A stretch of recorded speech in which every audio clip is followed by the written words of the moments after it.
Hello friends, welcome to engineering tutorial. Now in my previous video I discussed the basic concept related to mesh analysis, where we discussed about the definition of a mesh and how uh, the mesh analysis is used to find out the circuit currents, where we arranged the mesh equations in terms of the mesh currents I1 and I2 in matrix form with the voltage sources on the RHS. We arranged it. So now in today's video we'll discuss some numerical problems related to mesh analysis, and we'll see how we can find out the mesh currents and the various branch currents. Okay, so here we have a circuit which consists of 4 resistors, 5 ohm, 10 ohm, 6 ohm and 4 ohm, and 2 voltage sources, DC voltage sources, 15 volt and 10 volt. Now we'll use the mesh analysis technique to find out the mesh currents and the various branch currents. Okay, so let us just assign the mesh currents. Let's say this is I1 and this is I2, both in clockwise direction. Okay, now for mesh 1 we'll write the KVL equation. Now I am using the second sign dominating method of applying KVL. I have already posted a video related to application of KVL in my channel. You can please check out that video so that you understand this in a better way. Okay, so let us just apply the KVL in this loop or the first mesh.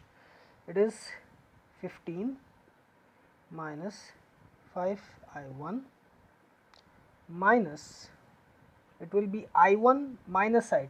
Okay, it will be I1 minus I2 because current I1 is flowing from upward to downward through 10 ohm and I2 is flowing from downward to upward through 10 ohm. But as we are considering mesh 1, so I1 will be dominating. So it will be minus 10, okay, into I1 because it is dominating, minus I2, minus 10 is equal to 0. So now we have to arrange it in terms of I1 and I2. So it will be 15 minus 5I1 minus 10I1 plus 10I2 minus 10 is equal to 0. Okay, implies 15 minus 10 is 5 minus 15 I1 plus 10 I2 is equal to 0. Now we can also write it as 15 I1 minus 10 I2 is equal to 5. We have just taken the 15 I1 and 10 I2 to the other side. So if we take 5 common from this, okay, if we take 5 common from this, it will be 3I1 minus 2I2 is equal to 1. 3I1 minus 2I2 is equal to 1.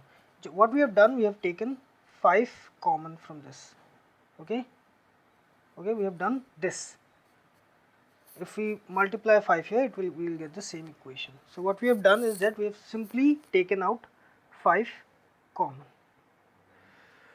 So the equation is this: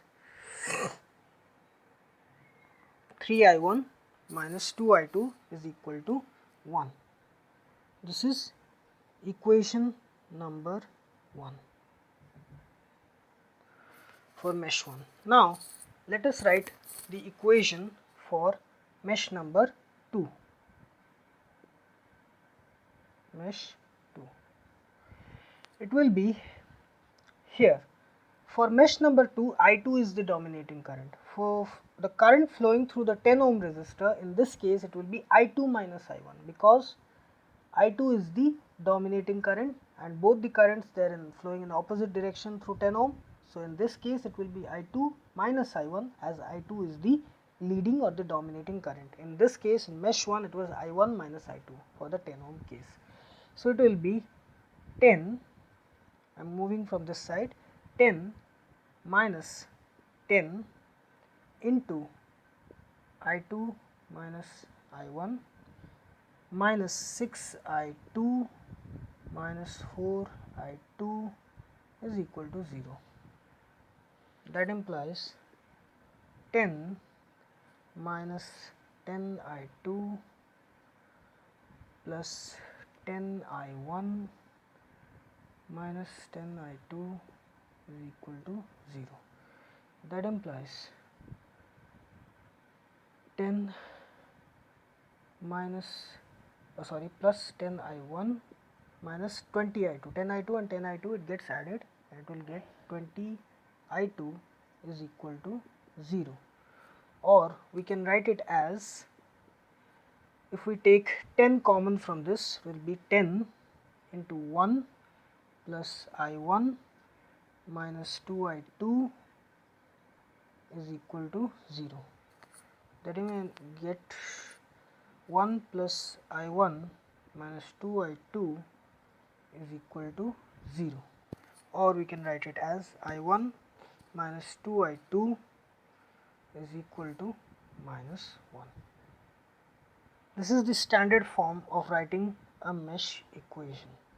So we have got two mesh equations. Now we have to determine the values of I1 and I2. Now there are two methods in which we can do it. Either we can use the variable substitution method, or we can use Cramer's rule. In this question we will solve using variable substitution method because it is easy, because only two variables are involved, I1 and I2. So Cramer's rule will make it unnecessarily lengthy. So this problem will solve it using the variable substitution method. Okay, so let us just do that. Let us just remove this portion and then we will solve it. So now we will solve the two equations which we obtained by applying KVL in the two mesh using the variable substitution method. Okay, so in variable substitution method what we do is that we determine the value of a certain variable in terms of the other and we substitute it in the other equation. So if we look at this equation number 2, we can get directly the value of I1. Okay, I1 okay is equal to 2 I2 minus 1. Okay, I1 is equal to 2 I2 minus 1. Let's name it equation number 3. If we put equation 3 in 1, that is if we substitute I1 with 2 I2 minus 1, that is 3 into 2 I2 minus 1 minus 2 I2 is equal to 1, we will get the value of I2 by solving this equation, that is 6 I2 minus 3 minus 2 I2 is equal to 1. That implies 4 I2, okay, 6 minus 2 is 4, is equal to 1 plus 3 which is 4.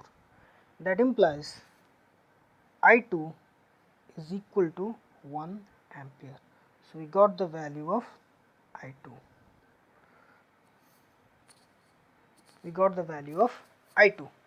Now I1 is equal to 2 I2 minus 1. So I1 will be 2 into 1 minus 1, which is equal to 2 minus 1, which is equal to 1 ampere. So I1 is also 1 ampere.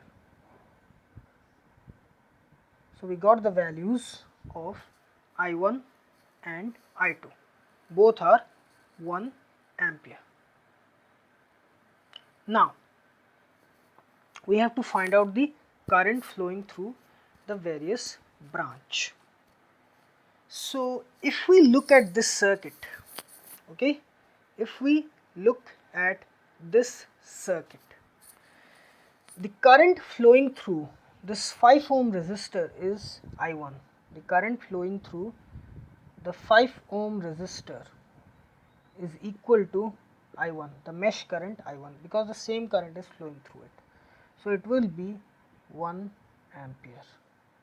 the current flowing through the 6 ohm and the 4 ohm resistor, they are the same. Okay, the 6 ohm and the 4 ohm resistor, they are the same, they are the equal, and that is equal to I2, the mesh current I2, which is also equal to 1 ampere. Now this is interesting. The current flowing through the 10 ohm resistor, okay, the 10 ohm resistor, the current flowing through the 10 ohm resistor, it can be written as either I1 minus I2 or I2 minus I1. If we take I1 as dominating, it will be I1 minus I2. If we take I2 as dominating, it will be I2 minus I1. In either case, it will be 1 minus 1, which will be 0 ampere. Okay, so no current flows through the 10 ohm resistor. Okay, so this is how we determine the various branch currents with the help of the mesh currents obtained through mesh analysis. We determine the current flowing through the 5 ohm branch, the 6 ohm and 4 ohm branch, and the 10 ohm, that part is 0 ampere. So here we have discussed a simple basic problem related to mesh analysis. Okay, now here we have taken only 2 mesh, because if you would have taken a 3 mesh circuit, it would have been a bit lengthy, but also we will do that. But just to start with, to start this concept, we have taken a simple circuit. We applied the KVL equations and we determined the mesh equations. We arranged it in proper form, that is I1, I2, and then the constant parameter on the right side of the equal to sign. We arranged it in proper form. Then in this case we used the variable substitution method, because it was only a 2 variable 2 equation circuit. So we directly found out the value of I1, we substituted it in equation number 1, we got the value of I2, and then we calculated the value of I1. So it was a 2 equation circuit, 2 mesh circuit.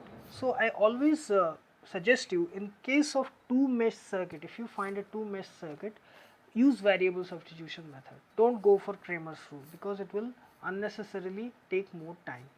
And also, if scientific calculators are allowed in the exam, if your college or university, they allow scientific calculators, because most of the colleges during university examinations, they allow scientific calculators, you can directly put the values of I1 and I2 in the 2 or 3 equation form, whatever it is given in that calculator, and you can directly calculate that.